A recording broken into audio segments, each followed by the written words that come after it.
La construcción de la maternidad. No decidí convertirme en madre para ser feliz. De haber considerado siquiera esta posibilidad, no solo habría sido una decisión absolutamente egoísta, sino también inútil, pues los ramalazos de la maternidad son acaso los más ingratos y malagradecidos. Quise ser madre porque quería y podía hacerlo. Más allá de esto, no encuentro razones. No recuerdo haber pronunciado nunca en mi vida palabras más extrañas que estoy embarazada. Se lo dije a Fernando, mi esposo, la mañana de un domingo, mientras salía del baño con el pulso acelerado y las manos temblorosas, luego de haber hecho una prueba casera de embarazo. Los dos nos quedamos suspendidos, como en la espera de que el otro hablara. Él se acercó, miró la prueba con el mismo nerviosismo y luego no pudimos hacer otra cosa más que reírnos. Nuestra búsqueda por un bebé fue de un mes, tan solo un mes. Por lo que cuando vimos el positivo en la prueba parecía irreal y extraordinario. Estoy embarazada, lo repetí en mi cabeza. Par de suertudos. Él corrió tan acelerado como yo a tomar una foto de la evidencia. Teníamos que decírselo a mis padres y a los suyos, antes de que lo supiera todo el mundo. Y mientras él sonreía y decía muchas cosas que ahora no recuerdo, yo solo podía pensar en que a partir de ese momento ya era otra. Fue como si de pronto me diera cuenta de que antes de esa mañana había otra yo. Una que había dormido con la idea de ser alguien, y ahora, allí en la puerta del baño, era sustituida por una nueva. Una que no había sido antes. Fueron segundos rápidos y etéreos, en los que me di cuenta de que ya era madre. Y eso, absolutamente, es definitivo y verdadero. Si algo he aprendido a la par, es que la experiencia de la maternidad es tan intransferible como la experiencia literaria. De hecho, para la maternidad no hay certezas, tampoco convicciones. Escribir sobre ser madre es casi una ceremonia física y emocional, tan misteriosa como la de crear vida. Es indagar en uno de los tópicos más latentes de la feminidad. Desde tiempos remotos, el acto de la concepción es considerado como un privilegio, pero al mismo tiempo un sacrificio, una responsabilidad, así como un placer y, de manera casi latente, también un castigo. En México, la figura de la madre está estrechamente ligada a la mujer abnegada, sufrida, sobreprotectora y por encima de todo siempre sacrificada. Me acostumbré a eso. Sabía muy bien que con mi abuela debía comportarme un poco mejor, mientras que con mi madre era más bien permisiva y consentidora. Quizá porque el poco tiempo que pasábamos juntas ella quería aprovecharlo. Lo cierto es que gocé de esta ventaja durante toda mi crianza. Sé que tuve mucha suerte. Fui criada por dos mujeres que me aman incondicionalmente. Sin embargo, a mi madre siempre le ha pesado un poco que no pudo dedicarse enteramente a mi hermana y a mí. A la fecha, algunas veces nos pide disculpas por no haber estado allí, por haberse perdido algunas cosas escolares, algunas ceremonias y algunas excursiones. Pero lo cierto es que siempre lo estuvo. Gracias a su amorosa decisión de no llevarnos a la guardería, tuvimos la oportunidad de gozar los abrazos, los consejos y las mejores comidas de nuestra abuela. Y quien haya vivido eso sabrá de lo que hablo. Jamás me he atrevido a juzgar a mi madre, pues entre ella y yo hay una vida de distancia, así como una brecha de circunstancias muy amplia. Decía Virginia Woolf: aquí está, mi madre, en el centro de la vasta catedral que era la infancia. Estaba ahí desde el principio, y por supuesto, era el centro de todo. El centro. Tal vez esta sea la palabra que mejor expresa la sensación difusa que tenía de vivir totalmente inmersa en su atmósfera, de no separarme nunca lo suficiente como para verla como una persona. Mi madre quiso hacer una profesión antes que quedarse en casa a criarme. He allí el pecado, el abandono. por el que tanto se le juzgó en una época donde lo esencial era el valor de la familia y la unidad de esta.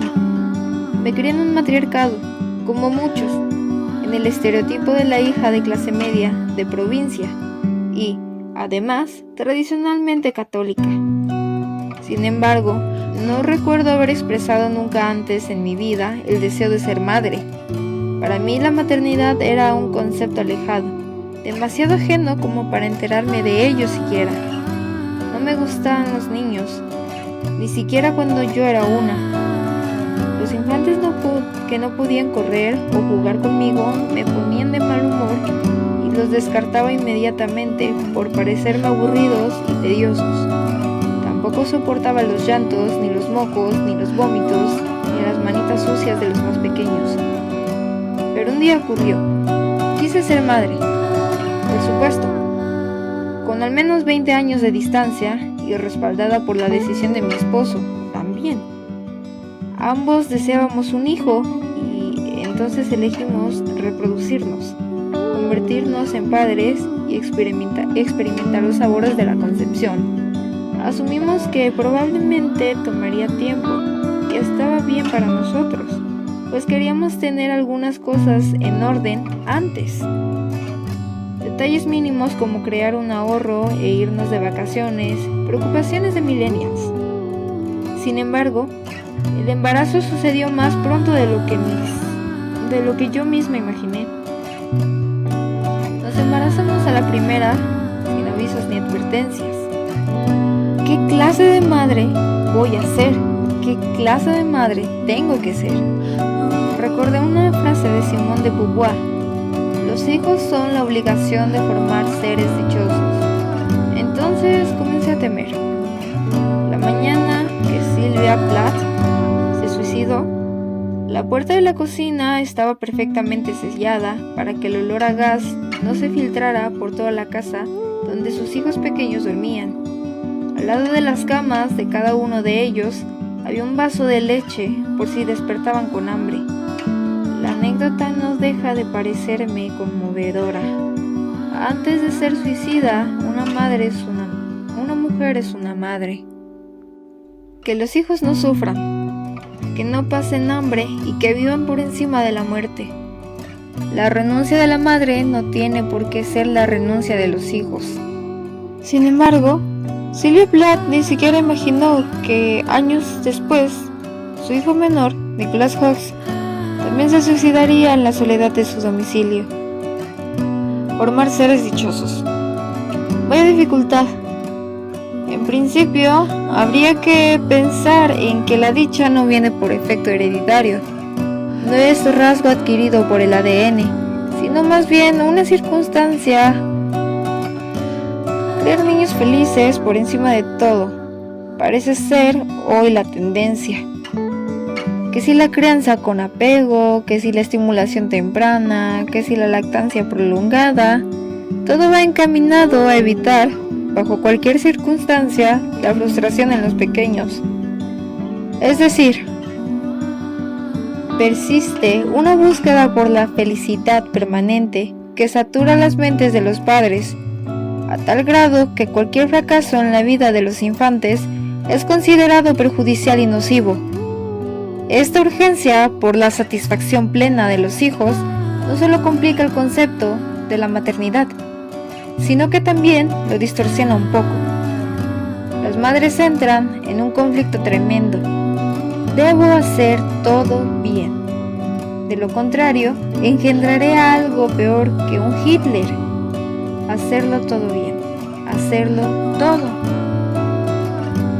Porque en cuanto se tiene un hijo, entonces viene la renuncia verdadera, la negación, incluso de la feminidad, de esta particularidad que nos convierte en mujeres.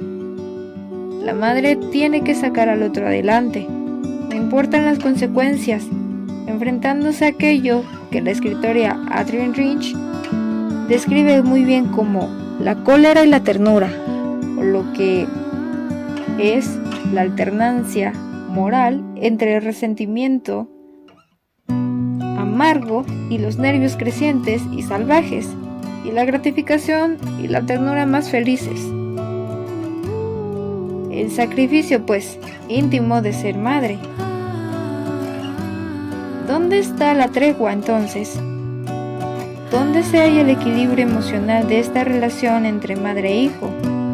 ¿Dónde está la fantasía de la maternidad feliz? Como todas las niñas, al menos en un patrón aceptablemente psicológico, cuando era pequeña yo tenía ese enamoramiento natural por mi padre.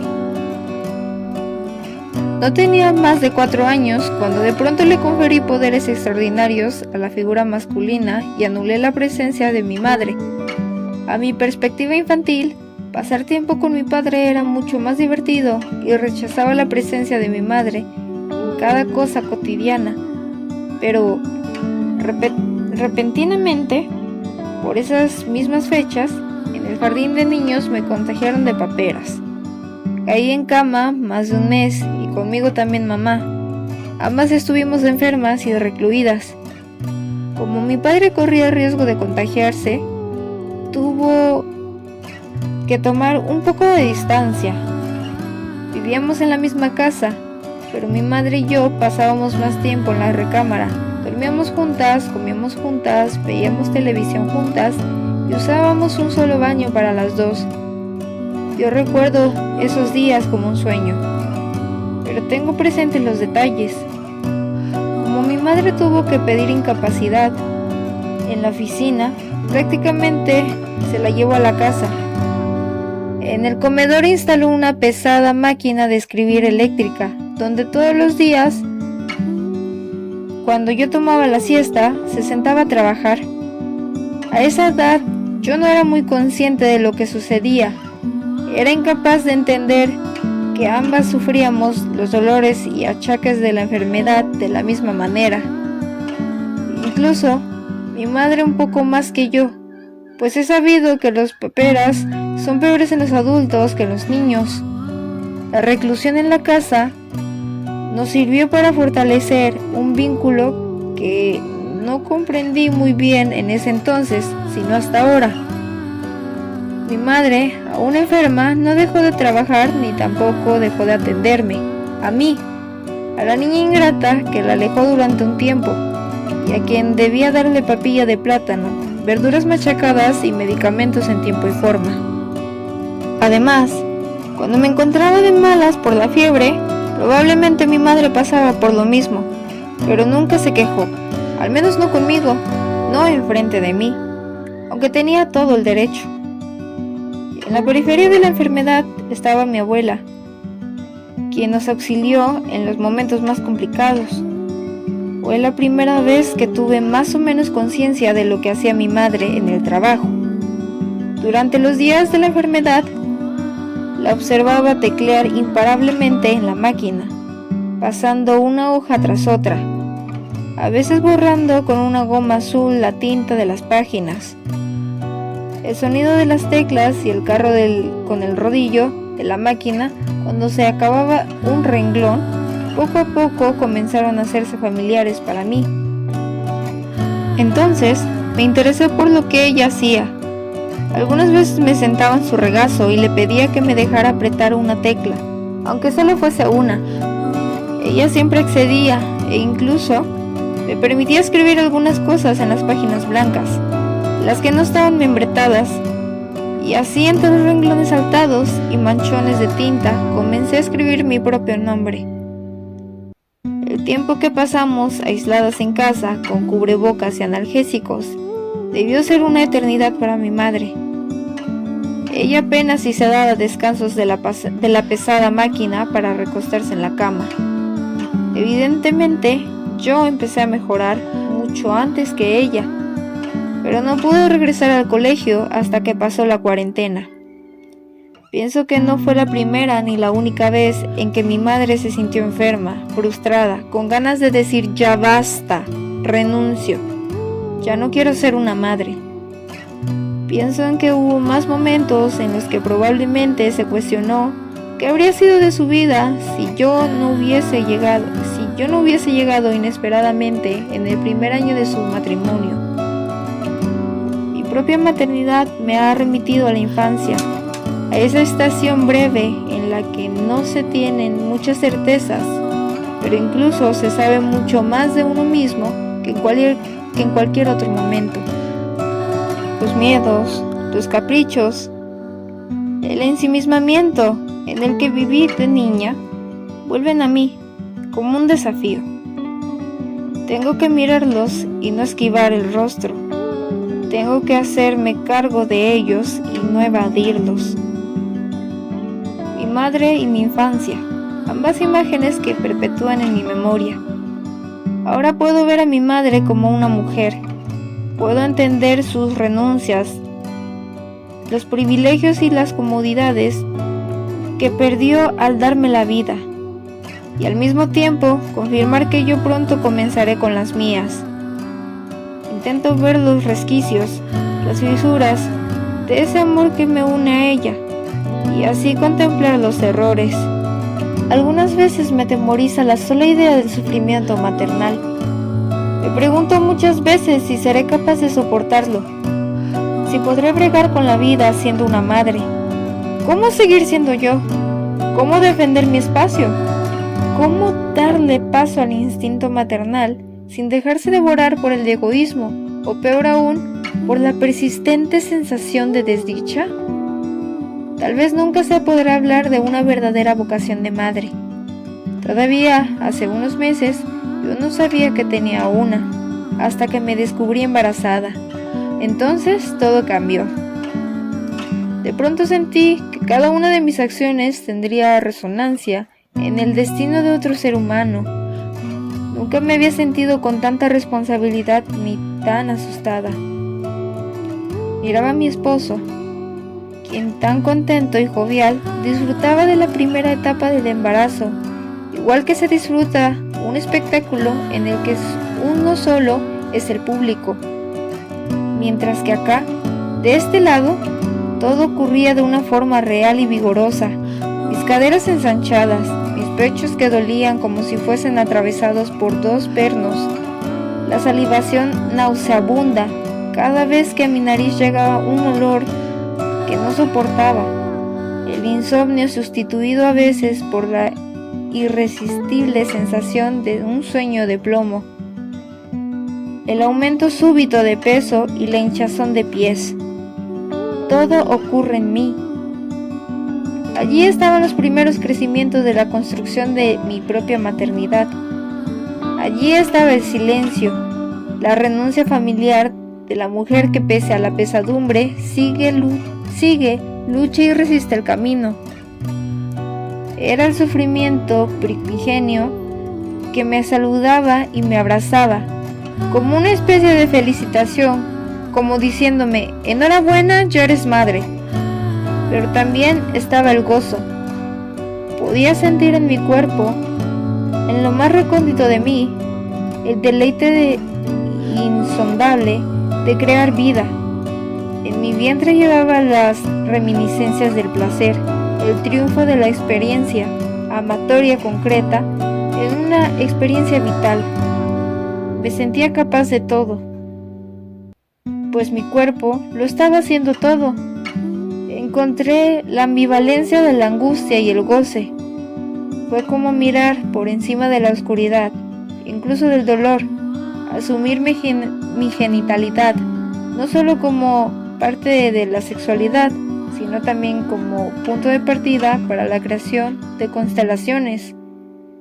Fue la primera vez que me vi a mí misma, de cuerpo completo, como una representación poderosa de algo mucho más infinito de lo que podía entender. Soy una madre. ¡Qué prodigio! ¡Qué maravilla! ¡Qué locura!